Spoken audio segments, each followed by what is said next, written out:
السلام علیکم dear friends, welcome to the channel جو کہ ہے episodic novel stories. Dear friends, اس چینل میں آپ کو ملیں گی بہت ہی اچھوتے ناولز، بہت ہی دلچسپ کہانیاں اور رومانٹک ناولز۔ سو ہمارے ساتھ رہیے، اور اس سے پہلے کہ ہم اپنی کہانی کا آغاز کریں، اس چینل کو لائک کر دیں، اس چینل کو سبسکرائب کر کے بیل کا آئیکن ضرور پریس کر دیجیے گا تاکہ ہمارے چینل سے آنے والے ہر نیو نوٹیفیکیشن کی خبر سب سے پہلے آپ کو ملے۔ اعتبار اس کی کس نمبر ہے 43۔ کیا مجھے ایک کپ چائے مل سکتی ہے؟ فاطمہ کچن میں کھڑی زینت الیاس صاحب اور اپنے لیے چائے بنا رہی تھی۔ ارحم الیاس صاحب اور زینت کو باہر دیکھ کر کچن میں آیا تھا۔ ارحم کی آواز سن کر وہ چونکی پر نظر انداز کی اپنے کام میں لگی رہی۔ جواب تو دو، ایک کپ چائے مل سکتی ہے؟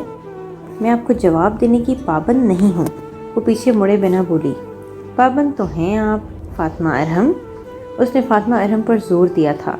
آپ کے پاس؟ فاطمہ پلٹی اور اس سے تھوڑے فاصلے پر سلیب سے ٹیک لگائے ہاتھ سینے پر باندھے اسے ہی دیکھ رہا تھا۔ فاطمہ کے دیکھنے پر وہی اصلی مسکراہٹ ہونٹوں پر رنگی تھی جس سے اکثر الیاس صاحب کا خون جلتا تھا۔ کیوں پابند ہوں؟ بنا کسی تاثر کے پوچھا۔ شوہر ہوں آپ کا، ایک بار پھر جتا کر کہا۔ شوہر اب ہوئے ہیں، اس سے پہلے مجرم ہے میرے۔ بھول گئے اپنا جرم تو میں یاد دلا دیتی ہوں، کیونکہ مجھے اچھے سے یاد ہے نا، میں بھولی ہوں نہ بھول سکتی ہوں۔ آپ آدھی رات کو میرے کمرے میں تھے۔ میرے شوہر کے غلط سمجھنے پر آپ نے اپنی محبوبہ کی عزت بچانے کے لیے میرے کردار کی دھجیاں اڑا دیں۔ میں نے اپنے لیے بد کردار، گھٹیا عورت اور طوائف تک کے لفظ سنے۔ میرے پر یہ لفظ بھی اٹھائے گئے، سوال بھی اٹھائے گئے، اور آپ سے پہلے کتنے اور تھے۔ وہ جو مسکراتے ہوئے کھڑا تھا، مسکراہٹ کا اب شعبہ تک نہ تھا۔ چہرہ ضبط سے سرخ ہو چکا تھا، پر وہ کچھ بھی بولنے سے قاصر تھا۔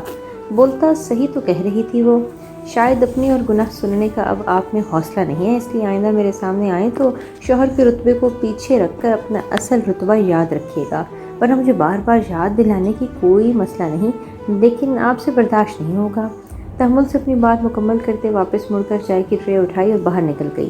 ارحم ضبط کی انتہاؤں پر مٹھیاں بھینچنے کھڑا رہ گیا، لیکن جواباً کچھ نہ بول سکا، کیونکہ کچھ بولنے کو تھا ہی نہیں۔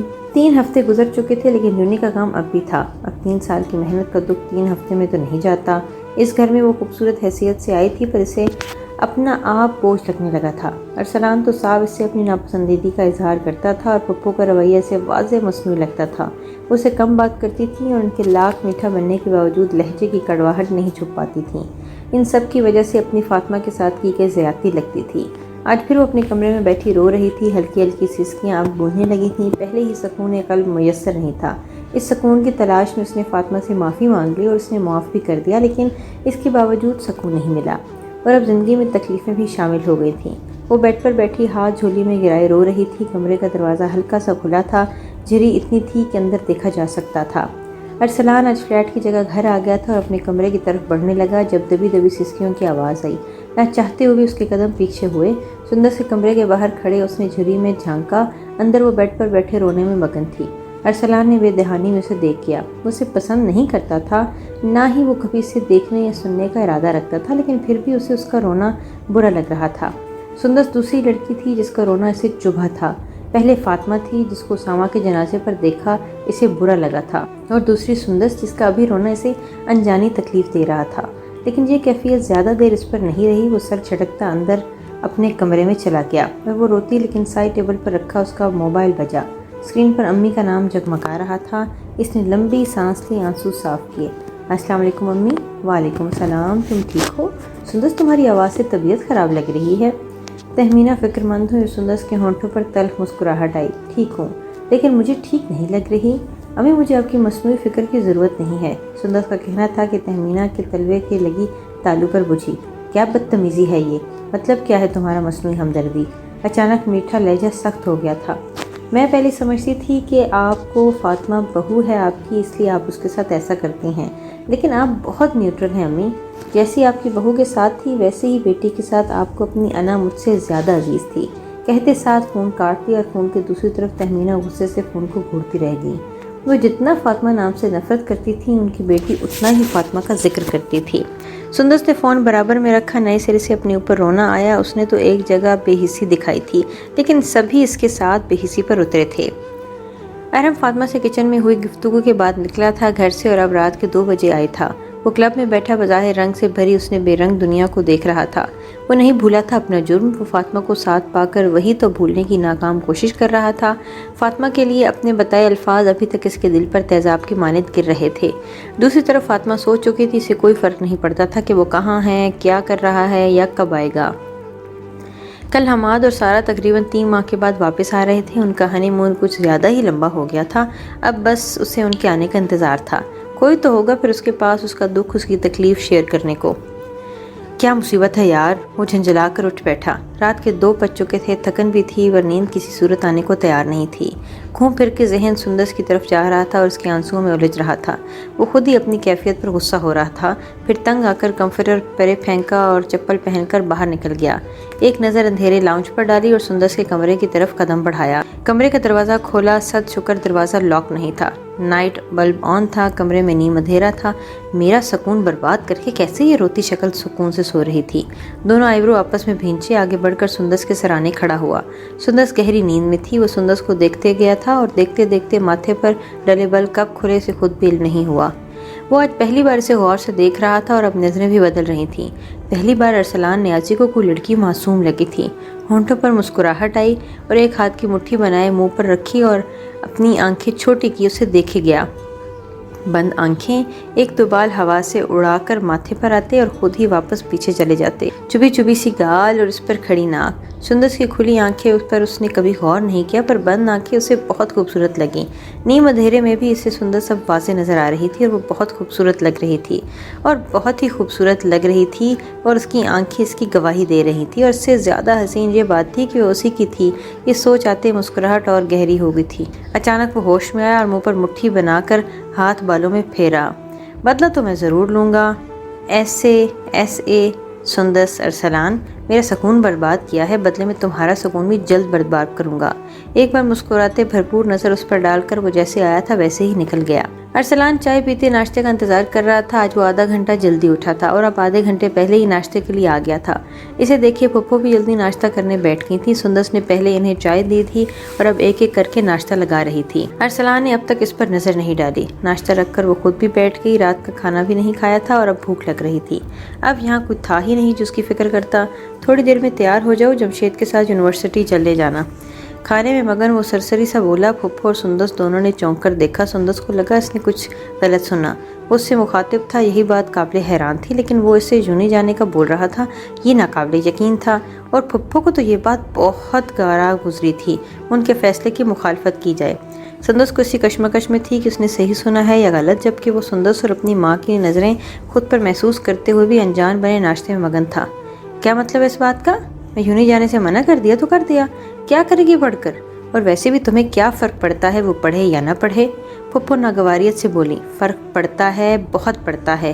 اس نے چمچ پلیٹ میں رکھا اور سنجیدگی سے اپنی ماں کو دیکھتے ہوئے بولا۔ ہر جگہ اپنی مرضی چلی، لیکن اب نہیں۔ جو بھی ہے، اب یہ لڑکی ارسلان نیازی کا نام ساتھ جوڑے پھرتی ہے اور میں اپنی اتنی توہین ہرگز برداشت نہیں کروں گا کہ کوئی یہ کہے کہ ارسلان نیازی کی بیوی جاہل ہے۔ ہماری ریلیشن کا ہمیں پتہ ہے، دنیا کو نہیں، سو اس کا ڈگری لینا ضروری ہے۔ ہم نے کسی جاہل لڑکی کا نام اپنے نام کے ساتھ جڑا برداشت نہیں کر سکتا۔ اس نے ایک ایک جملہ جتا کر کہا جو سندس کے دل پر لگا۔ اس نے ایک بار بھی سندس کو نہیں دیکھا تھا، انداز سے صاف واضح تھا کہ سندس کے خیال سے نہیں بلکہ اپنی عزت کے لیے اسے یونی کی اجازت دے رہا تھا۔ لیکن جو دکھ رہا تھا وہ غلط تھا۔ اس کی جوتی کو بھی پرواہ نہیں تھی کہ کون اس کے بارے میں کیا بولتا ہے یا کیا سوچتا ہے۔ اسے ایک ہی رات میں کوئی اپنے ساتھ جوڑ چکا تھا۔ وہ یہ فیصلہ اس نے خالصتاً سندس کی خوشی کے لیے کیا تھا۔ وہ ارسلان نیازی تھا، حارث عفان نہیں۔ وہ اپنی بیوی کی خوشی پوری کرنا اور اس کی جائز باتیں پوری کرنا جانتا تھا، لیکن وہ اپنا آپ چھپانے میں کامیاب رہا تھا۔ سندس کیا، اس کی ماں کو بھی اس کی نیت کا اندازہ نہیں ہوا تھا۔ خیر، سندس کے لیے تو یہی کافی تھا کہ اسے اجازت مل گئی۔ ہونٹوں پر مسکراہٹ چھپائے نہیں چھپ رہی تھی اور وہ اپنی خوشی چھپانے کی ناکام کوشش کر رہی تھی جب ارسلان نے اسے دیکھا۔ جمشید کے ساتھ چلی جانا اور مجھے رزلٹ A1 چاہیے، پھر اس کے لیے تمہیں پورا دن پوری رات کیوں نہ پڑھنا پڑے، اور گھر کے کام کا بہانہ میں برداشت نہیں کروں گا۔ وہ سندس کو بغور دیکھے حکم سنا رہا تھا اور سندس خاموشی سے اس بات میں سر ہلا گئی۔ پہلی بار وہ بنا چلائے خود سے اس سے مخاطب ہوا تھا اور اسے سمجھ نہیں آیا کہ وہ کیا جواب دے۔ میں نہیں چاہتا کہ یہ لڑکی بعد میں کوئی بھی بہانہ سنائے، اس لیے اس سے کوئی کام کروانے کی ضرورت نہیں ہے جب تک پیپرز نہ ہو جائیں۔ اپنی بات مکمل کر کے وہ وہاں سے نکلتا چلا گیا۔ سندس سے جب اور ضبط کرنا مشکل ہو گیا تو وہ خاموشی سے کمرے میں چلی گئی۔ اندر جا کر دروازہ بند کیا اور اپنے منہ پر زور سے ہاتھ رکھ لیا۔ کوئی بھروسہ نہیں تھا خوشی سے چیخ نکل جائے۔ وہیں دوسری طرف ارسلان سن گلاسز لگائے گاڑی میں بیٹھا۔ اس نے بغور سندس کو مسکراہٹ روکتے دیکھا تھا، پر اس وقت خالی سندس نے مسکراہٹ نہیں روکی تھی، اس کو مسکراہٹ روکتے ارسلان نے بھی مسکراہٹ روکی تھی، اور اب گاڑی سٹارٹ کرتے بھرپور مسکرا رہا تھا۔ زندگی تھوڑی بدلی لگ رہی تھی اور یہ بدلاؤ بھی اچھا لگ رہا تھا۔ ارم صبح گھر آیا تھا۔ الیاس صاحب اور زینت پوری رات اس کی غیر موجودگی پر پریشان رہے، کالز بھی کیں، پر اس کا موبائل گاڑی میں تھا۔ وہ بوجھل دل اور آنکھیں لیے صبح فجر کے بعد گھر آیا تھا۔ فاطمہ لان میں ہی کھڑی تھی۔ اسے نظر انداز کیے کمرے میں چلا گیا، کھڑکی کے پردے گرائے، اندھیرا کیے وہ بیڈ پر لیٹ کر سر تک کمفرٹر تان کر، ویسے بھی فاطمہ نے اب کمرے میں نہیں آنا تھا، وہ ارم کی موجودگی میں کمرے میں نہیں آتی تھی، اور یہ جانے بغیر کہ وہ پوری رات اس کے سرہانے پر بیٹھ کر گزارتا ہے۔ اس کو ابھی سونا تھا۔ آج شام تک سارا اور حماد آنے والے تھے، اور وہ لان میں کھڑی ارم کے متعلق سوچ رہی تھی۔ عورت مرد کی نظریں پہچان لیتی ہے۔ وہ پہلے دن سے ارم کی نظروں میں اپنے لیے محبت کے ساتھ ساتھ احترام دیکھ رہی تھی، لیکن وہ اس بات کو جھٹلاتی آئی تھی۔ وہ یہی سمجھتی تھی کہ ارم اس نے غلطی سے اس کے کمرے میں آیا تھا اور اسی گناہ کا کفارہ ادا کرنے فاطمہ سے نکاح کیا تھا، ورنہ در حقیقت وہ سندس سے محبت کرتا تھا۔ وہ ایک بار حارث سے محبت کر کے ٹوٹ چکی تھی، اور اب دوبارہ ویسی زندگی نہیں چاہتی تھی، اور اپنے دل کو پتھر کی طرح سخت کرنا چاہتی تھی، پر وہ کمبخت تھا کہ نرم ہی ہوا جاتا تھا۔ اب بھی اس کو صبح گھر آتے ساتھ اس نے فکر مندی ہوئی تھی، مگر صرف چند لمحوں کے لیے۔ وہ جلد ہی اپنے خواب میں سمٹ گئی تھی۔ اب کمرے میں تو اسے جانا نہیں تھا، اس لیے لاؤنج میں صوفے پر بیٹھ گئی۔ 5 منٹ، 10 منٹ، 15 منٹ۔ اب ضبط جواب دینے لگا تھا۔ نیند سے برا حال ہو رہا تھا، اور خود بھی رات کو دیر سے سوئی تھی، اور اب فجر کی نماز پڑھ کر واپس سونے کا ارادہ تھا۔ تنگ آ کر خاموشی سے بنا آہٹ کے کمرے میں آ گئی، اور اس کی مخالف سمت کروٹ لیے سر تک کمفرٹر تانے سو رہا تھا۔ فاطمہ نے اپنا کمفرٹر اٹھایا اور اپنی سائیڈ قدرے کونے میں لیٹ کر خود بھی مخالف سمت میں کروٹ لے لی۔ وہ گہری نیند میں جا چکا تھا، ورنہ فاطمہ اس کی موجودگی میں کمرے میں آنے اور اس کے ہوتے ہوئے بیڈ پر لیٹنے میں دنگ رہ جاتا، کیونکہ فاطمہ نے صوفے پر لیٹنے کا چونچلا نہیں کیا تھا، ورنہ کوئی دوسری لڑکی ہوتی تو شاید یہی کرتی۔